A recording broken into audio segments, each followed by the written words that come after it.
Selamat petang Puan. Bolehkah Puan berkongsi tentang latar belakang anda sendiri? Nama saya Lily Kang.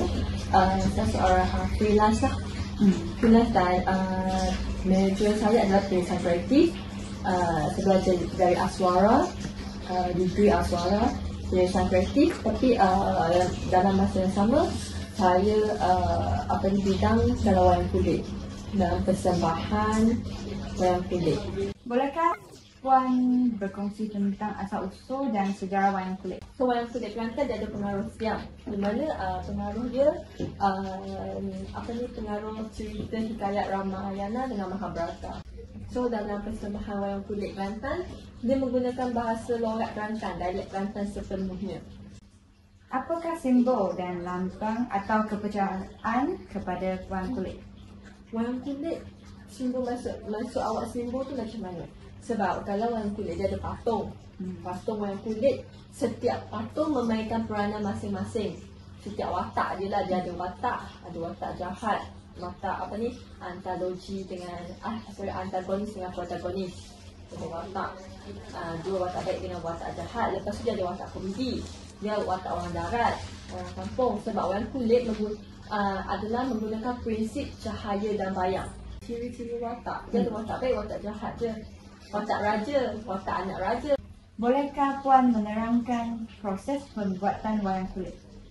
Proses pembuatan patung wayang kulit, saya pergi ke patung dulu sebelum kita masuk ke muzik. Kita pergi ke patung.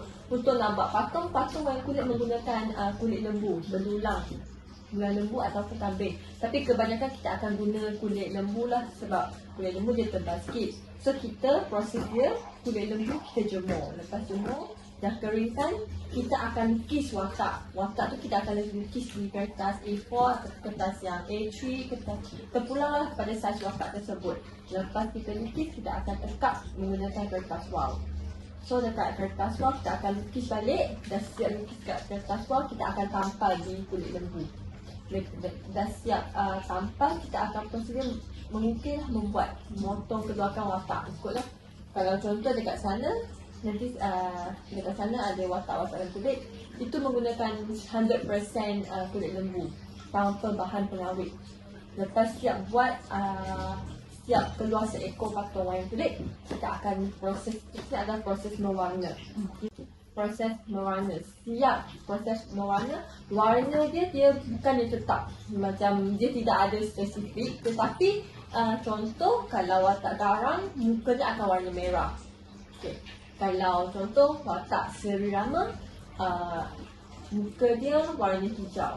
So kita pergi mana-mana tengok patung wayang kulit tu, kita akan tukar. Ni watak Seri Rama, ni watak Laksmana, ni watak Sita Dewi. Memang dia akan, kalau watak perempuan, kita akan nampak dia tu watak perempuan, watak lelaki, watak raja, watak orang kampung. Lepas siap mewarna, kita akan proses mengepit. Maksudnya kita mengepit menggunakan buluh. Okay. Lepas siap mengepit, dah siap kepit bulu-bulu apa semua. Lepas siaplah seekor patung wayang kulit untuk dah siap boleh kita buat untuk persembahan ataupun pameran ataupun untuk hiasan ataupun untuk collection. So dah itu adalah proses membuat patung wayang kulit. Okay, kita pergi kepada peralatan atau yang terdapat di dalam persembahan wayang kulit. Mungkin saya dah boleh combine soalan yang awak. Peralatan dia, antara peralatan adalah gong ataupun spesifiknya ketawak. Gong terdapat dua, gong ibu, gong anak. Seterusnya gedombak. Gedombak ibu, gedombak anak. Lepas tu geduk. Geduk ibu, geduk anak. Dia ada sepasang semua. Ibu anak, ibu anak. Lepas tu canang. Canang dia ada 2 biji. Canang ibu, canang anak. Tapi dia dimain dengan sekali mainlah ping-pong. Okey, lepas tu ada kesi. Kesi ada 1. Lepas tu ada serunai. Serunai pun ada 2. Serunai ibu dengan serunai anak. Biasanya untuk persembahan wayang kulit, kita banyak kebanyakan menggunakan serunai ibu dah. Serunai anak ni dia untuk lagu khabar, lagu nyanyi, lagu sembah. Itu biasanya dimainkan dengan serunai anak. Dia akan tweet serunai anak. Lepas tu gendang. Gendang ada gendang ibu dengan gendang anak. sama juga. Itu antara peralatan-peralatan muzik yang digunakan untuk persembahan wayang kulit. Dan peralatan-peralatan muzik dia akan dibuat menggunakan, yang saya tahu je lah, saya tak fokus more on dia punya pembuatan peralatan, tapi yang saya tahu peralatan dibuat menggunakan kulit lembu ataupun kulit kambing untuk gendang, gedombak apa semua. Dan kayu biasanya mereka menggunakan kayu nangka kalau tak silap saya. Kayu nangka sebab dia tahan lah, dia tak minta anak-anak pun kurang lah. Apakah reka bentuk yang digunakan dalam penghasilan wayang kulit? Reka bentuk apa yang mana? Sebab kalau wayang kulit dia dah memang dah ada. Okay, contoh ni adalah Pak Dogo, watak Pak Dogo. Dan ini adalah watak Mok Long. Okay. Dia ada mitos dia jugalah kan. Kita pun tak pasti sebab sejauh orang kulit dia tidak ada tepat semua. Sebab setiap orang kajian dia contoh dia buat buku sejarah dia kaji macam ni. Yang B pula dikaji macam. Sebab benda tu lisan, so dia orang dah buat buku kan, so akan macam-macam version lah keluar. Contoh macam wayang kulit, ini adalah watak Pak Dogol. So dia memang kalau kita pergi mana-mana persembahan, kalau mana-mana tak ramai, dia memang akan keluar watak Pak Dogol. Ni orang dah kenal. Jadi dia memang dah ada watak ni dari dulu lagi. So apa yang saya tahu, mereka merupakan watak komedi dan saya tak confirm, tapi saya membuat kajian dan apa yang saya research, mereka memberitahu bahawa Wok Long adalah kawan Pak Dogo dan hasil daripada Wok Long, kenapa bila ada Wok Long, dia menggunakan daki Pak Dogo. Daki dia buat last time dia boleh keluar dalam bentuk Wok Long. Dia mitos lah, dia kurang like apa ni, dia ada setiap cerita, setiap watak dia ada cerita. Apakah fungsi wayang kulit dan bagaimana ia digunakan? Fungsi dia untuk persembahan. Digunakan untuk persembahan macam saya cakap tadi. Setengah orang dia minat wayang kulit, dia ambil untuk koleksi. Collection lah, dia buat hiasan, boleh dijadikan souvenir, cenderung hati untuk diberikan kepada orang, ataupun biasa wayang kulit digunakan untuk persembahan lah. Patung-patung untuk persembahan ataupun pameran. Bagaimanakah Puan memelihara peralatan wayang kulit? Okey, peralatan ni kita kena jaga dia macam kulit lembu, macam patung ni dia tak boleh kena air. Kalau dia kena air dia akan rosak. Sama juga peralatan muzik dia. So kita kena letak di dalam almari betul-betul. Kalau tak ada almari pun kita kena make sure yang almari kita tak masuk tikus atau melipas. Biasanya kalau kulit, awal kulit dia akan rosak kalau kena lipas, kena kerja tikus lah. Kita kena jaga letak di tempat yang selamat lah. Sejuk. Terlampau sejuk pun tak boleh letak sebab dia basah, dia akan lembab. So kalau dia lembab, macam peralatan muzik, kalau dia lembab, dia akan, suara dia akan lain. Dia akan bunyi lain. Apakah adat dan pantang larang terhadap wayang kulit? Okey, dia banyak pantang larang tapi terpulang kepada kepercayaan masing-masing. Macam kami, mungkin sebab kami orang Cina. So kita biasanya sebelum buat persembahan, kita akan sembah dulu. Ikut kepercayaan masing-masing, dia dah masukkan ruh ke apa pemujaan. So macam kami tidak ada lah macam pemujaan apa semua sebab kita ikut kepercayaan masing-masing. Macam sekarang dah moden, orang dah tidak nak pemujaan apa semualah sekadar untuk persembahan. Untuk pantang larang, kita tidak boleh langkah. Alat muzik pun sama juga setengah. Kalau kita langkah, dia tak baik lah untuk kita sebab kita buat persembahan. Dia macam setengah orang dijadikan sebagai sumber pendapat. Persembahan kulit merupakan salah satu sumber pendapatan income untuk diorang. Sekarang dia dah tak boleh untuk macam hobi boleh dijadikan sumber pendapatan, dijadikan income. Tidak eloklah untuk kita melangkah patung ataupun peralatan muzik semua. So contoh macam pantang larang dia macam ni. Untuk biasanya sekarang tak adalah dah jarang untuk buat persembahan di panggung. dekat stage macam pemuncak sambutan Hari Kebesaran Tokong.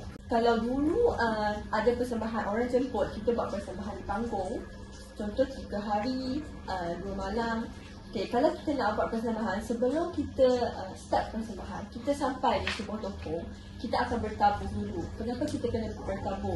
Sebagai tanda kita memberitahu bahawa kumpulan kami sudah sampai di toko tersebut dan kami nak menandakan kami dah sampai, kami nak buat persiapan untuk memasang barang-barang untuk membuat persediaan persembahan, dan kami akan pergi ke toko untuk sembahyang. Bagi yang Chinese lah, bagi yang Muslim, mereka akan bertabuh menandakan mereka dah sampai ke tempat tersebut dan mereka akan membuat persiapan untuk persembahan pada malam hari. So, sebelum persembahan pada waktu malam, kita dah buat siap persiapan persediaan untuk persembahan. Kita dah pasang kain kelih, dah susun siap-siap patung wayang kulit, peralatan muzik. Kita akan mulakan dengan buka panggung. Buka panggung biasanya dia akan ada benang-bentar, beras, garam sikit dengan duit pengeras. Duit pengeras contohnya RM12.5. Itu terpulang kepada Tok Dalang ataupun mereka yang buka panggung. So sebelum persembahan bermula, kita akan ada proses buka panggung dengan dimulakan dengan serunai lagu bertabuh. Okey, dah siap buka panggung, baru kita akan terus kepada bertabuh dengan bermain lagu-lagu yang terdapat di dalam persembahan wayang kulit. Contoh lagu Bulu Balang, lagu Peleh, lagu Gajah, lagu Dewa, lagu Berjalan, dan lagu moden ataupun pelarian muda. Itu antara lagu-lagu yang biasanya dimainkan sebelum persembahan ketika bertabuh. Lagu ragam. So, lepas siap bertabuh, kita akan pergi ke first segment, iaitu Dalang Muda. Okay. Bertabuh adalah maksudnya kenapa kita perlu bertabuh, menandakan nak bagi tahu orang yang persembahan wayang kulit akan dimulakan. So, lepas bertabuh, kita akan pergi ke persembahan Dalang Muda. Dalang Muda dia agak panjang juga, so dia akan keluar dengan Maharisi, peperangan Dewa Panah. So, dia orang sepasang, suami isteri Dewa Panah, dia berperang bergaduh lah, biasalah. Dah bergaduh, dia berbaik, so dia orang pun jalan balik. Terus lepas peperangan antara Dewa Panah, terus masuk lagu Berjalan ataupun lagu Khabar, di mana Sri Rama dia akan panggil lah rakyat-rakyat dia ataupun pekerja kerabat dia di dalam istana untuk diorangkan dalam persembahan Dalang Muda. So dia adalah lagu menyanyi, lagu khabar, apa siap semua.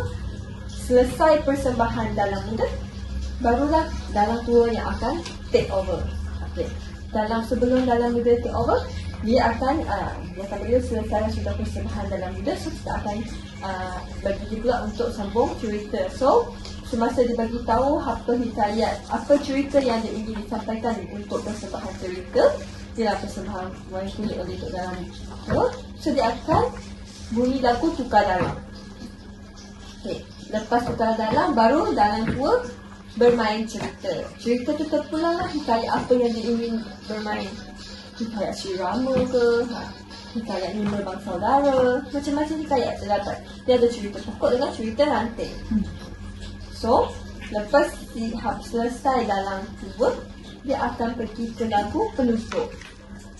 Penutup tu turun geduk tu habis. Kalau biasanya kalau bermain 3 hari, maksudnya maka malam terakhir adalah orang panggil Nata Bala.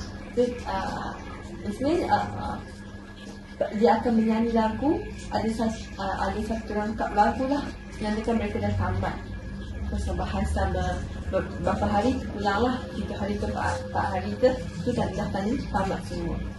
Dengan tutup panggung lah. Apakah yang mendorong Puan untuk mempelajari lebih lanjut tentang wayang kulit?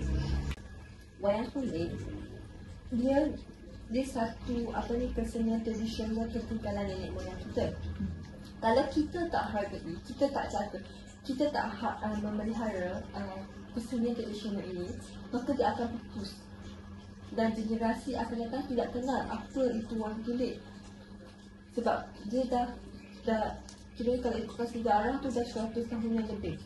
So, benda ni harus dipelihara terus dihargai supaya anak-anak kita ataupun generasi muda, generasi yang akan datang dapat kenal kesenian persembahan wayang kulit. Dia wayang kulit, kesenian asalkan kesenian tradisional ni bukan dia untuk diwarisi sahaja, dia untuk kita kongsi bersama. Sebab melalui kesenian wayang kulit, kesenian tradisional, persembahan, ia secara tidak langsung dia dapat memupuk semangat perpaduan antara kita semua. Apakah pesanan dan harapan Puan kepada generasi yang akan datang? Okey, harapan saya sebagai orang muda, kita harus bersama-sama menyayangi dan menghargai kesenian tradisional peninggalan nenek moyang kita, kerana seni bukan sahaja untuk diwarisi, malahan untuk dikongsi bersama. Okey, sekian, terima kasih.